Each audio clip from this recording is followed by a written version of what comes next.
Wyden. All right, here we go. Mr. Chairman, Ms. Hill, as you know, there were years of history indicating that airplanes would be used as a tool of terrorism. And yet you state on page 30, and I'll quote here, "Our review to date has found no indications that prior to September 11th, analysts in the intelligence community were cataloging information regarding the use of airplanes as weapons, as a terrorist tactic, sending requirements to collectors to look for additional information on this threat, or considering the likelihood that bin Laden, al-Qaeda, or other terrorist groups would attack the United States or U.S. interests in this way." That is a remarkable statement, given the history going back, I believe, to 1994 at least. Right. And my question to begin with is, when you ask the intelligence community why this was the case, why they didn't catalog this information. You know, this is an important question, right? Because this gets to the heart of the matter, right? Because according to the intelligence services, they just didn't either have the necessary capabilities of transcribing the data, or that they did share some of the data, or that there's too many walls in sharing the data, right? And all these walls are, to this current day, all broken down, right? So now, the intelligence community as a whole collects information, data, about a specific investigation that they're interested in. And regarding bin Laden, I mean, you had the bin Laden issue station with the CIA, you had the bin Laden unit in 1999 with the FBI. The NSA began monitoring bin Laden's phone in the early 90s, and then the Yemen hub in 1996. So the intelligence community was aware of this. Now, whether they want to say they didn't have the manpower behind it, that's debatable, because really on the domestic level, nobody really cared about counterterrorism regarding a foreign entity. We never had radical fundamentalists from the religious sector as an enemy. Now, we've had Arab fundamentalists, but they were secular. Hezbollah, Ahmad Magniya, Abu Nidal. They weren't religious fundamentalists where they wanted to crash a plane into American targets and kill thousands of people, right? No, they hijack planes and then they work out a deal where they release a prisoner and what have you. This is a whole new idea at the time. But it's not like they didn't have the information to share that information with other agencies, especially here in the United States, and to stop it, right? So Wyden is asking the right question. Why did we have these warnings about terrorists wanting to conduct operations, some of it using planes, and why this wasn't cataloged? Well, I'll tell you somebody who did catalog their information regarding the intelligence community in whole, basically the CIA. And this is from Carl Levin. A few minutes describing the environment leading up to that date. Ms. Hill began her very, very thorough and very thoroughly discouraging presentation with the statement that the story begins in December 1999 with the intelligence community on heightened alert. And I've prepared a chronology which I'll share with all of the members, which, just to summarize, go back a few years before her beginning of the story. In January of '96, when the CIA created a special unit to focus on bin Laden. That's the bin Laden issue station, codename Alex Station. In February of '98, when bin Laden issued a public fatwa authorizing and promoting attacks on U.S. civilians anywhere in the world. May 1998, in a press conference, when bin Laden says he's going to bring war to America. In June 1998, when the intelligence community obtains information from several sources that bin Laden is considering attacks in the U.S., including Washington and New York. August 1998, when the intelligence community obtains information that an unidentified group from the Middle East are going to fly an explosive-laden plane from a foreign country into the World Trade Center. September 1998, when the intelligence community obtains information that bin Laden's next operation could possibly involve flying an aircraft loaded with explosives into a U.S. airport. October 1998, when the intelligence community obtains information that al-Qaeda was trying to establish an operative cell within the United States. The fall of 1998, when the intelligence community obtains information concerning a bin Laden plot involving aircraft in New York, Washington areas. And then in December 1998, when as we heard yesterday or the day before, when DCI Tenet provided some written guidance to presumably everybody in the CIA, declaring that the United States is at war with bin Laden and al-Qaeda. That's December 1998, before the story begins. The spring of 1999, when the intelligence community obtains information about a planned al-Qaeda attack on the United States government facility in Washington. August 1999, when the intelligence community obtains information that bin Laden has decided to target for assassination the Secretary of State and Secretary of Defense and the DCI. December 1999, when Ahmed Rassam is arrested as he attempts to enter the United States in the state of Washington from Canada with chemicals and detonator material. His intended target is Los Angeles Airport. December 1999, when the DCI communication to CIA employees warns of mounting threat of al-Qaeda attack to U.S. interests abroad and in the United States, urging them to do whatever is necessary to disrupt bin Laden's plans. That's the background. That is just 2 years worth. And look at all the incidents he names there, right? So that's just part of the problem. Now, I would say that there's an even bigger problem regarding even prior to that, because in 1996, we had the Pachinko plot, which was allegedly a multi-phase plot that involved the bombing of 12 airliners and crashing them, in which they would impact into the air, blow up into the air 1 minute apart from each, and have the debris sunk into the bottom of the Pacific. And also the second part of that operation, according to the testimony of Abdul Hakim Arad, who was a part of that plot, in which he gave his interrogators, the Philippines National Police, information about sleeper cells inside the United States, where they were to hijack a multitude of planes and crashing them into high sensitive targets, such as the Sears Tower in Chicago, the Golden Gate Bridge in San Francisco, the World Trade Center in New York, the Pentagon in Washington, D.C., the Empire State Building in New York City. So yeah, and a nuclear facility. So there are a number of incidents. And regarding the wish to crash a plane into the palace of Egyptian President Hosni Mubarak, in which Osama bin Laden told an operative from Egyptian Islamic Jihad to conduct that operation.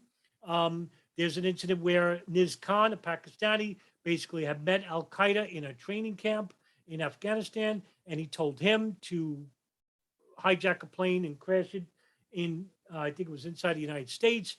So, and that's in just, in the year 2000, right?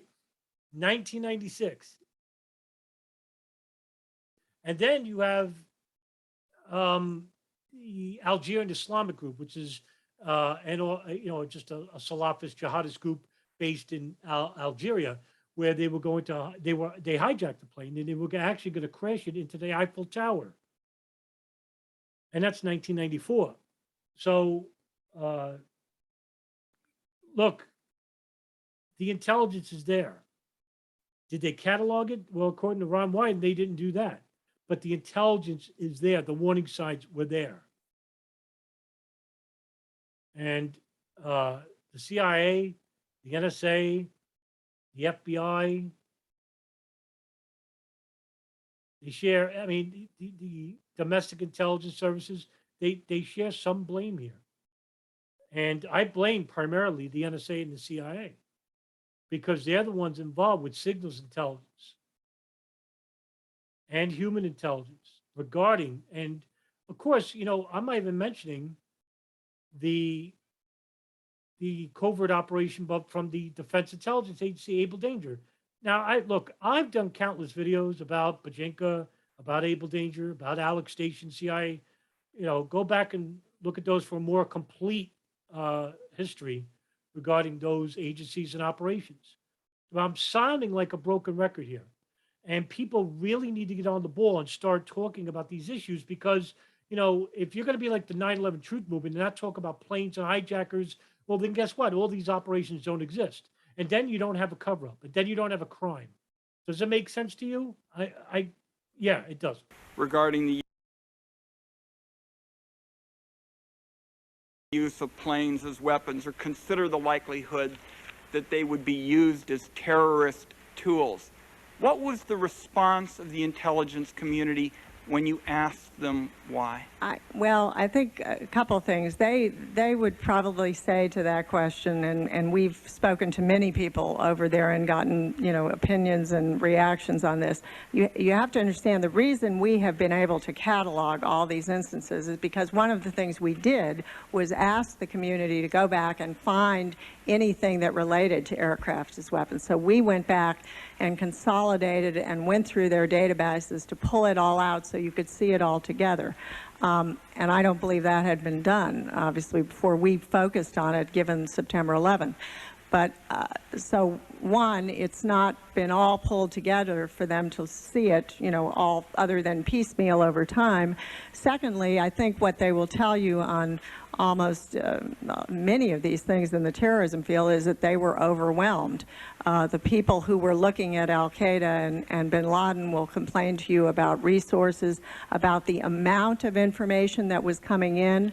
They were overwhelmed by almost a flood of information because, as you can see from our statement, there's a lot of reporting in there just on these topics. And of course, that reporting is but a small amount of the overall amount of reporting that the community deals with. So I think the reason they would give you that they had not done that was that it was spread out over time. They were overwhelmed by resources and other priorities, and they were overwhelmed by the amount of information they were getting. And Okay, now this is all right.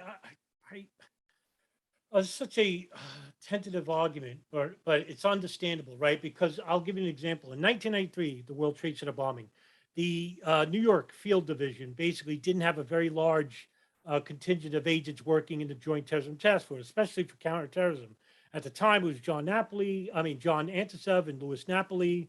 Later, it was Frank Pellegrino and Dan Coleman and Jack Clunan. And later on, Ali Soufan, John O'Neill, the rest, right?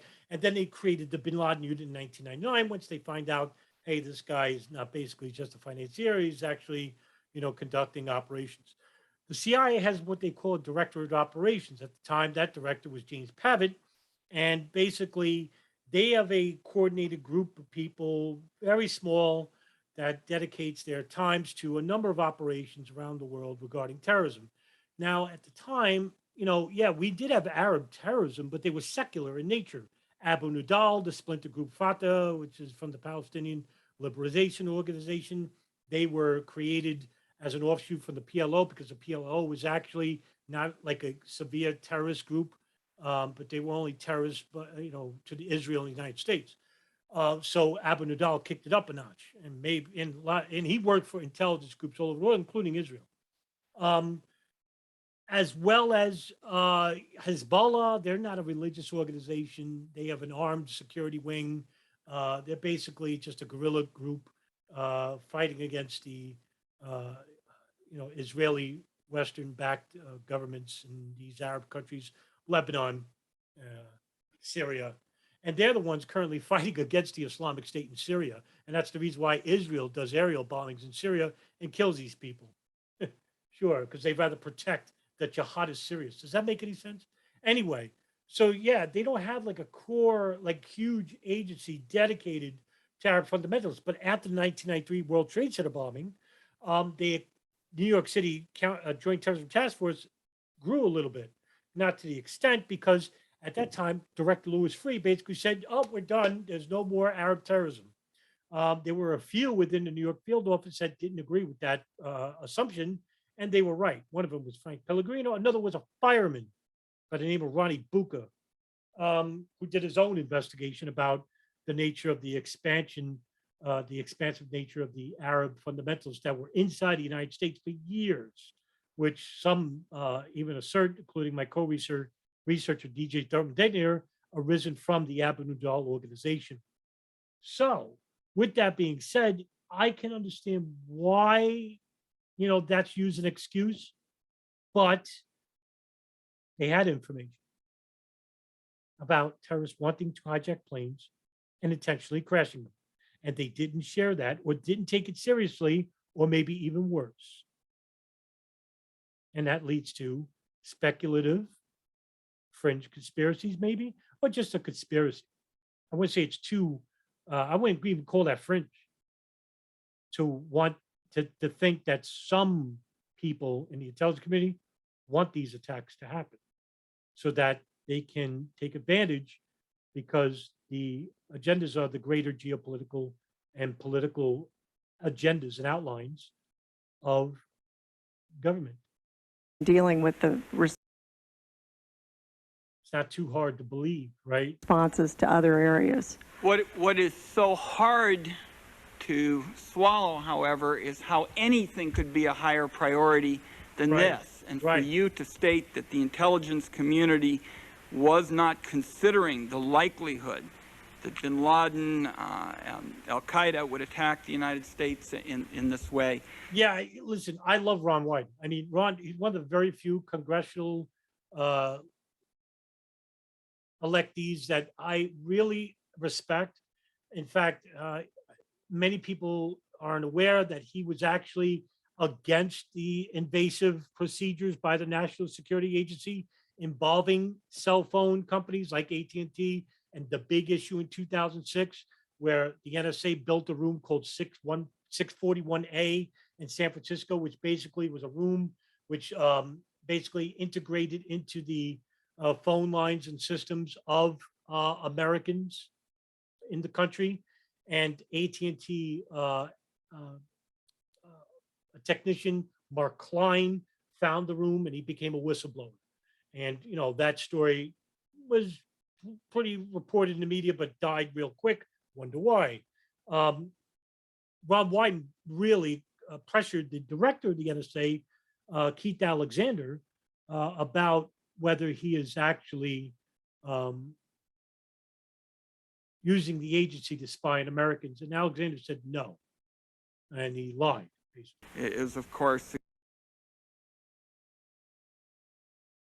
It's a lie. exactly the kind of thing we've got to address in this inquiry.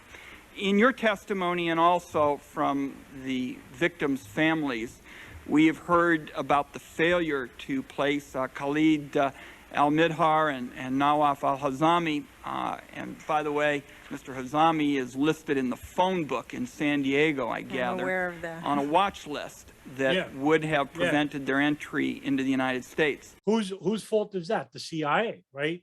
The CIA knew about Khalid al-Midhar and Nawaf al-Hazmi because they were running an operation that they were in charge of regarding the in a house in Yemen, Sana'a, Yemen, and I've done multiple videos about this, which was owned by Ahmed al-Hada, an associate of bin Laden. It became al-Qaeda's communication center.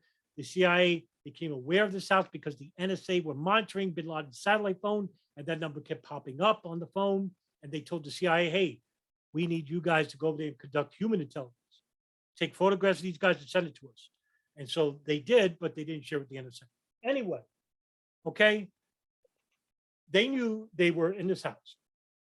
They knew they went to a high-level al-Qaeda summit meeting in Malaysia. They knew at that meeting that there was an operative who was allegedly one of the masterminds of the USS Cole bombing, and also had some affiliation with the East Africa bombings of the US embassies in Kenya and Tanzania. Right there was enough for the CIA to share that data with the FBI, because those two guys were coming to the United States because, according to the CIA, they found out that they had US visas. Why? Because according to the CIA, they're the ones who photographed the passports of Nawaf al-Hazmi. Sent it to Alex Station. They didn't share with the FBI. And the FBI saw the cable, and they had to get authorization from the CIA, Alex Station Deputy Director Tom Wilshire, in which he told his liaison, his analytical officer, Michelle Ann Casey, who's head of the Yemen hub, in charge of the Yemen hub, and she told one of the FBI detailees from the New York Counterterrorism Office, Mark Rossini, and Doug Miller, that they couldn't share that information with the FBI. If they did, the FBI would have put them on the terrorist watch list, which is a single database that contains sensitive national security data about suspected individuals of terrorism or terrorist groups thereof, okay, or linked thereof. And they were not put on this list. They weren't even put on a no-fly list, which is a separate list given to the FAA. So the agencies like the FBI, Immigration Naturalization Services, the FAA, they were not aware about Khalid al-Mihdhar and Nawaf al-Hazmi until 16 months later, when the CIA reveals to the FBI that Khalid al-Mihdhar and Nawaf al-Hazmi are inside the United States. I offered an Now, ask yourself why they didn't share that information. amendment on the intelligence bill this year to create a terrorist tracking system that would help ensure that this information would finally actually get shared to everybody in the intelligence area, everybody in the law enforcement area, and would actually get to local law enforcement officials. Love it. In your view, to make this kind of system effective, what sort of policies need to be included so that finally we can respond to what Mr. Push has asked for, and that is to have a system that on an ongoing basis makes as a top priority tracking the most dangerous individuals who threaten this country? Well, I think part of it is you have to get people's attention. I mean, you have to get people focused on the need to do that. People in the system, in the agencies, in the group that is working on those issues. I mean, in this case, and we will, we're going to go into that particular case in much more detail when we present our testimony or statement on the hijackers that would relate to the case you're talking about. So we will go into it in a lot more detail and tell you what we've heard from people who were handling that information at the time and why it slipped by them. But I think part of what you will hear again was you may hear things, everything from they had too many things to do, it wasn't considered that significant, they were overwhelmed, and it was simply a mistake. Well, here's that excuse again. They were overwhelmed. Look, they had the data, all right? What they didn't have was a system in place to share that data with other agencies, right? That system is in place now after 9/11 happened, right? However, it wasn't like there was an impossible way to share the data. There was a lot of bureaucrats involved, bureaucratic walls involved, right? But there was a decision made from the deputy director of Bin Laden Issue Station, Alex Station, codenamed Alex Station, in which that information should not be shared with the FBI for whatever reason. And there was a number of different reasons. And I've outlined this in my recent podcast with Carl Levin, in where he interviewed the DCI director, George Tennant, the director of counterterrorism, Cofer Black, and the deputy director of Alex Station, Tom Wilshire. And they all gave slightly different conflicting answers. With Director Tennant, basically nobody read the data. With Cofer Black, we shared a little bit of the data. With Tom Wilshire, we shared data. And all of them were incorrect. All three of them. So, I mean, look, it's not like the field officers are to blame here, right? We've had a number of FBI whistleblowers over the years. I basically outlined some of them in yesterday's video regarding the audio of the two FBI agents hidden behind a partition screen. And yeah, look, I'm not going to repeat myself. I mean, this is like a broken record. We have to talk about accountability. We need to hold these people accountable. Why is George Tennant in jail? Why isn't he fired? He was given the Presidential Medal of Freedom, for God's sakes. They made a mistake. They made a mistake. Spilled milk is a mistake. Chairman, listen, mistake, intentionally withholding information is not a mistake. That's a crime. My time has expired. I would only want to add one last point with respect to where I think we are in terms of our inquiry. As we all know, there are many, both on this committee and off, who think that essentially this committee ought to punt to an independent effort. I'm of the view that the bar is very, very high now in terms of establishing the credibility of this effort and to show that we're capable of attacking these fundamental problems. This is not something that's going to be solved by just moving the boxes around on the organizational charts and people going up with pointers and saying the problem is solved. So I think Ms. Hill has helped us with the families get off to a good start, and I look forward to working with my colleagues. Yeah, that's great. Look, Ron Wyden's awesome. But again, you know, we're kicking the can down the road, and we did that, right? Did an independent inquiry happen regarding this? No, of course not. Was there an individual committee that was constructed after the Joint House? No.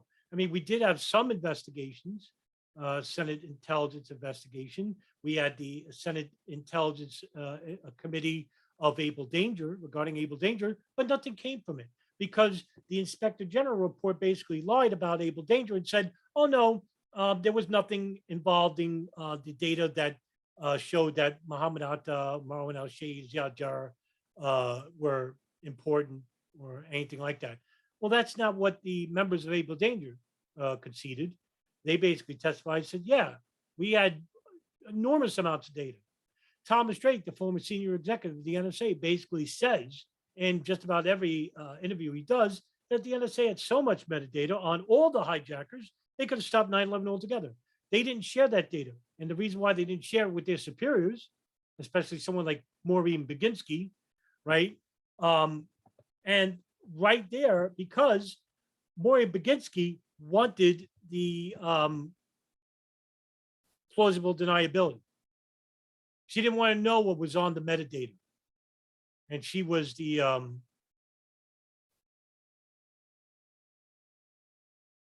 senior operator officer at the National Security Operations Center, so of the NSA. This is, you know, it's always the top levels, the bureaucrats of these agencies that make these not just simply mistaken, just awful decisions. And it makes you wonder, like, they can't be stupid. They're not stupid people. These are some of the most brilliant analytical minds in the country. That's why they're at these positions. So there's like a thought process that's made to look at the data presented before you, or to not want to look at the data because you don't want to know what's in it. That's what plausible deniability is. Because when an analyst gave that metadata to Thomas Drake, and Thomas Drake showed Maureen Baginski, first thing she says is, I wish you never told me this. I wish you never showed me this, Tom. Because now, what is she going to say? Oh, hey, basically, we didn't read the data. You had the freaking data and you didn't share it for whatever reason. And so that's the problem, right? Well, you know, those who are condemned to forget the past are doomed to repeat it. That's George Santayana. And that's the mantra of the intelligence services.